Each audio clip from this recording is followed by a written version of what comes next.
স্কিনের যত্ন মানে শুধু ট্রেন্ড নয়, এটা আমাদের প্রয়োজন। যা বাংলাদেশে কাজ করে সেটাই আসল সলিউশন। স্কিন যেমন কেয়ারও তেমন হওয়া উচিত। আচ্ছা বলুন তো, একই প্রোডাক্ট কি বরফের দেশে এবং গরমের দেশে সেম কাজ করবে? ঠান্ডা দেশের জন্য দরকার হেভি ময়েশ্চার টাইপের কিছু। সেটা হতে পারে ফেস প্যাক, ক্লিনজার, ময়েশ্চারাইজার অথবা সিরাম। এবং তাদের দেশের স্কিন প্রবলেমও কিন্তু আলাদা। এখন আসি আমাদের দেশের স্কিনের প্রবলেমে, যেখানে ঘাম, হিউমিডিটি, পলিউশন অথবা তেলতেলে ভাব। আর এই জন্যই দরকার এমন কিছু যেটা আমাদের স্কিনের অয়েল কন্ট্রোল করবে, সাথে স্কিন ডিটক্সিফাই করবে। এখন কোনো ঠান্ডা দেশের মানুষকে যদি আমাদের দেশের প্রোডাক্ট ইউজ করতে বলা হয়, তাহলে ব্যাপারটা কেমন হবে?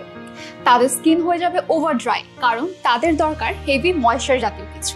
একইভাবে আমাদের ওয়েদারে যদি আমরা হেভি ময়েশ্চার জাতীয় কিছু ব্যবহার করি, তাহলে ঠিক বিপরীতটা হবে। আমাদের স্কিন হয়ে যাবে ওভার ময়েশ্চারাইজ এবং অয়েল বেড়ে যাবে, সাথে অ্যাকনিও হবে।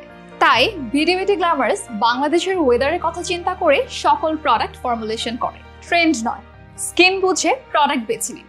বিডি বিউটি গ্ল্যামারসের সাথে থাকুন। Stay with nature.